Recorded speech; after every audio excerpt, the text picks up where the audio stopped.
ഒറ്റക്കല്ലിൽ കൊത്തിയെടുത്ത മഹാത്ഭുതം.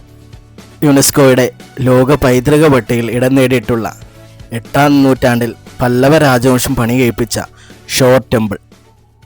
ഒരു ശ്രീകോവിലിലെ 2 പ്രതിഷ്ഠകൾ, ശിവനും വിഷ്ണുവും. അവസാനത്തെ പഗോഡ. മഹാബലിപുരത്ത് മനോഹരമായ 7 പഗോഡകൾ ഉണ്ടായിരുന്നുവെന്നാണ് ഐതിഹ്യങ്ങൾ പറയുന്നത്. എന്നാൽ ഇത് മാത്രമാണ് ഇപ്പോൾ നിലനിൽക്കുന്നത്. ബാക്കിയെല്ലാം തന്നെ വെള്ളത്തിനടിയിലായിട്ടുണ്ട് എന്നാണ് പറയുന്നത്. അതുകൊണ്ട് തന്നെ ഇതിനെ ലാസ്റ്റ് സ്റ്റാൻഡിംഗ് പഗോഡ എന്നാണ് പറയുന്നത്. ബംഗാൾ ഉൾക്കടലിൻ്റെ തീരത്ത് സ്ഥിതി ചെയ്യുന്ന ഈ ക്ഷേത്രം സൂര്യോദയ സമയത്തും സൂര്യാസ്തമയ സമയത്തും ഒരു വല്ലാത്തൊരു ഫീലാണ് ഇവിടം തരുന്നത്. ഈ സമയങ്ങളിൽ ഇവിടുത്തെ ഒരു സന്ദർശനം നമ്മൾ വേറൊരു വൈബിലോട്ട് എത്തിക്കും. ഏകദേശം 1400 വർഷങ്ങൾ പഴക്കമുള്ള ഒരു ക്ഷേത്രം. നൂറ്റാണ്ടുകളായി കടൽക്കാറ്റിനെയും തിരമാലകളെയും അഭിമുഖീകരിച്ചിട്ടും അതിഗാംഭീര്യമായി ഇപ്പോഴും തലയുയർത്തി തന്നെ നിൽക്കുന്ന ഒരു ക്ഷേത്രം. അങ്ങനെ കൃഷ്ണ മണ്ഡപത്തിൻ്റെയും കൃഷ്ണ ബട്ടർ ബോളിൻ്റെയും ഒക്കെ കാഴ്ചകൾ കണ്ട് നമ്മൾ ഏറ്റവും ലാസ്റ്റത്തെ സ്പോട്ടായ ഷോർ ടെമ്പിളിലേക്ക് പോവുകയാണ്. ഇതാണ് മഹാബലിപുരത്തിൻ്റെ പ്രധാന 5 സ്പോട്ടുകളിലെ ഏറ്റവും ലാസ്റ്റത്തെയും ഏറ്റവും പ്രധാനമായിട്ടുള്ള സ്പോട്ട് ഷോർ ടെമ്പിൾ.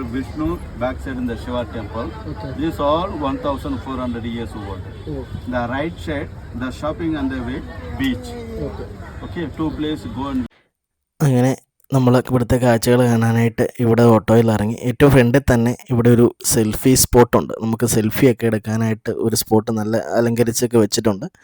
നമ്മൾ നേരെ അകത്തേക്ക് കയറുകയാണ്. ഞാൻ നേരത്തെ പറഞ്ഞ പോലെ നമുക്കിവിടെ ടിക്കറ്റ്, ആ ഒറ്റ ടിക്കറ്റ് മതി ഈ 5 സ്പോട്ടിലേക്ക് നമുക്ക് പോകാനായിട്ട്. ഒറ്റ എൻ്റെ ടിക്കറ്റേ ഉള്ളൂ.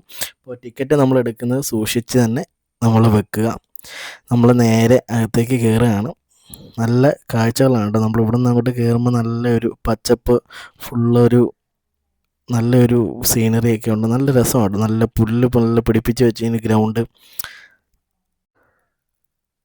ഒരു സൈഡിൽ കടൽ, ഒരു സൈഡിൽ ഈ ക്ഷേത്രം. ഇതിൻ്റെ അപ്പുറത്തെ സൈഡിൽ കടലാണ് കേട്ടോ. ഈ കടലിൻ്റെ സൈഡിലാണ് ഇങ്ങനെ കെട്ടി വെച്ചിരിക്കുന്നത്. ഈ ക്ഷേത്രത്തിൻ്റെ അങ്ങേയറ്റത്ത് കുറച്ച് മരങ്ങളും മറ്റേ ഇതൊക്കെ വെച്ച് പിടിപ്പിച്ചിട്ടുണ്ട്. ഒരു സൈഡിൽ ബീച്ചാണ്, മഹാബലിപുരം ബീച്ച്. അതിൻ്റെ ഇപ്പുറത്തെ സൈഡിലാണ് ഈ ഷോർ ടെമ്പിൾ നിലനിൽക്കുന്നത്.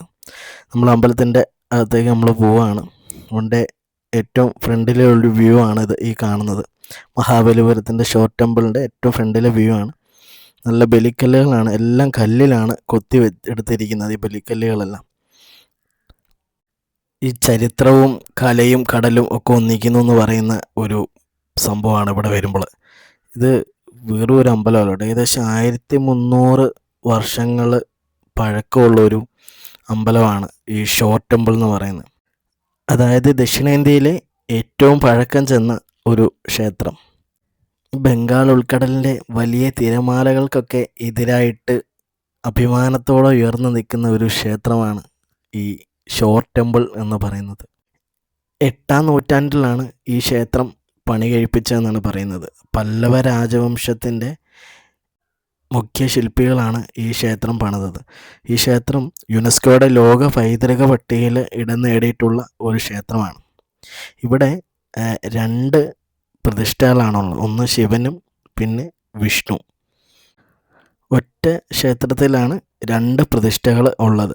അത് ഒരു സൈഡ് വരുമ്പോൾ നമ്മൾ ശിവഭഗവാനെയും മറ്റൊരു സൈഡിലോട്ട് വിഷ്ണുവിനെയാണ് നമ്മൾ ആരാധിക്കുന്നത്.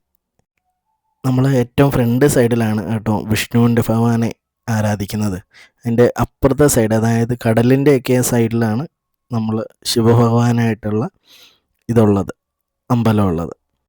നമ്മൾ ഈ ക്ഷേത്ര സമുച്ചയത്തിന് ഈ കോമ്പൗണ്ടിലേക്ക് കാലെടുത്ത് വെക്കുമ്പോൾ തന്നെ ഇവിടുത്തെ വാസ്തുവിദ്യ നമ്മളെ ഭയങ്കരമായിട്ടും അട്രാക്റ്റ് ചെയ്യും കേട്ടോ. ഇവിടുത്തെ ഈ കൊത്തുപണികൾ ഒരു രക്ഷയില്ലാത്ത പണികളാണ്. നമ്മൾ ആശ്ചര്യപ്പെട്ടു. കാരണം ഒരു കല്ലിലൊക്കെയാണ് ഇത്രയും കൊത്തിയെടുത്തതെന്ന് പറയുമ്പം, അതായത് എന്താ പറയുക, ആധുനികമായിട്ടുള്ള ഒരു ഉപകരണങ്ങളും ഇല്ലാതെ ഇത്രയും വർഷങ്ങൾ മുമ്പ് ഇത് കൊത്തിയെടുത്തു എന്ന് പറയുമ്പോൾ നമുക്ക് ഇത് വിശ്വസിക്കാൻ തന്നെ പാടാണ്. നമ്മളിത് നേരിട്ട് കാണുക. കാരണം ഇവിടെ ഫ്രണ്ടിലെല്ലാം ഈ ശിവൻ്റെ വാഹനമായ നന്ദികേശനെ ആണ് ഫുള്ള് കൊത്തി വെച്ചിരിക്കുന്നത്. ഈ മതിൽ പോലുള്ളക്കെല്ലാം കൊത്തി വെച്ചിട്ടുണ്ട്. എല്ലാം നന്ദികേശനാണ് കൊത്തി വെച്ചിരിക്കുന്നത്.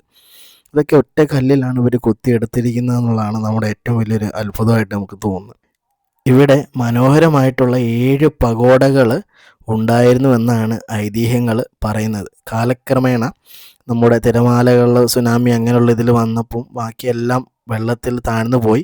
ഇപ്പോൾ ഇത് മാത്രമാണ് ഇവിടെ നിലനിൽക്കുന്നത് എന്നാണ് പറയപ്പെടുന്നത്. അതുകൊണ്ട് തന്നെയാണ് ഇതിനെ ലാസ്റ്റ് സ്റ്റാൻഡിങ് പഗോഡ എന്ന് പറയപ്പെടുന്നത്.